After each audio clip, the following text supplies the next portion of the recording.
one of the key figures in those talks. Joining us now, Brett McGurk, Deputy Assistant to the President and Coordinator for the Middle East and North Africa. Brett, I think congratulations are in order. This is a very important first step.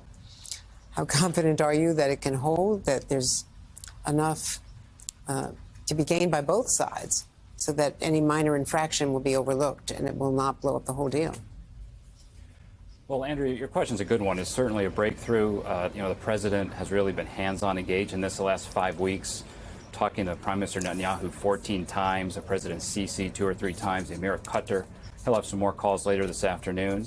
But we all recognize that until we see the hostages coming home, until Hamas fulfills its end of the agreement, nobody here is resting comfortably.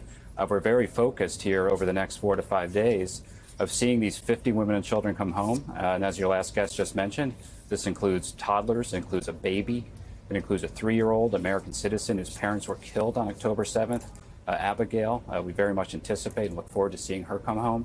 But then we want to get all the hostages home. So this doesn't stop here. So look, we're going to be working every single day to make sure that the terms of this agreement are fulfilled. And we very much hope to see these hostages coming home here over the course of the Thanksgiving weekend.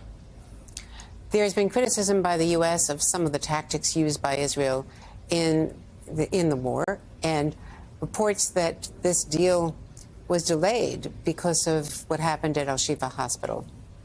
Are you confident that Israel will not use bunker buster bombs as they initially did in the refugee camp, that they will approach the hospitals with more care?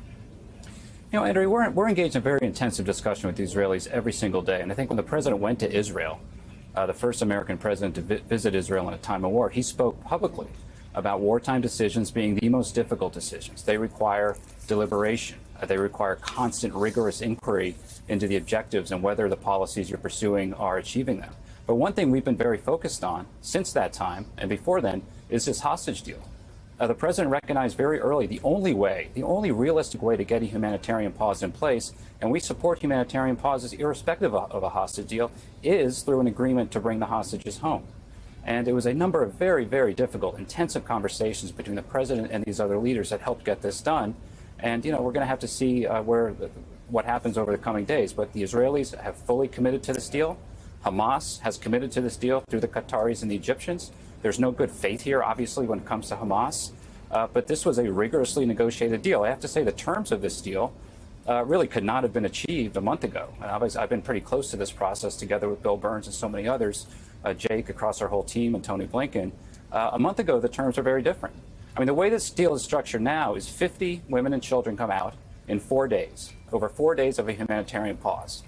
If Hamas wants that pause to continue, it has to produce additional hostages. That was not the terms of the deal even 2 to 3 weeks ago. And that's because Hamas is under tremendous pressure. And so we've structured this deal in a way that incentivizes the release of all hostages. So the 50 up front, we're very hopeful that we can have this continue as more hostages come home. Are you confident you can get really a massive amount of aid in compared to the trickle? You're talking about 300 to 400 truckloads when they've been just a fraction of that, really, and get fuel in. Well, I actually just spoke with Ambassador David Satterfield, who is on the ground. I just returned from the Middle East last week. I was in Cairo just about 2 or 3 days ago. I met with our UAID chief there, the USAID chief. We have been ready for this. Look, we're working to get as much humanitarian aid into Gaza every single day. I have to say the United States of America is at the lead of this effort. We're the lead contributor. We're the lead facilitator. We're doing everything we possibly can, irrespective of a hostage deal. But the hostage deal brings a humanitarian pause in fighting. And if you talk to the people doing this work, you need that pause in fighting to really ramp up. So we are ready for that. I don't want to talk about the number of trucks or anything. It's a logistical feat, as you can understand, to get this moving. And the trucks are inspected because we're not going to allow Hamas to rearm through this process. But I think we are confident we have the pieces in place, and we're going to get that moving. We have today to work on it. We're hopeful this will now start tomorrow. Although the hour has not been confirmed yet, we're hopeful this deal will start tomorrow. And we'll see the aid going in increasing numbers. We're at about 100 trucks a day now. That's not enough. But during the period of a humanitarian pause, we do believe we'll be positioned to surge aid in, and that's what we're working on.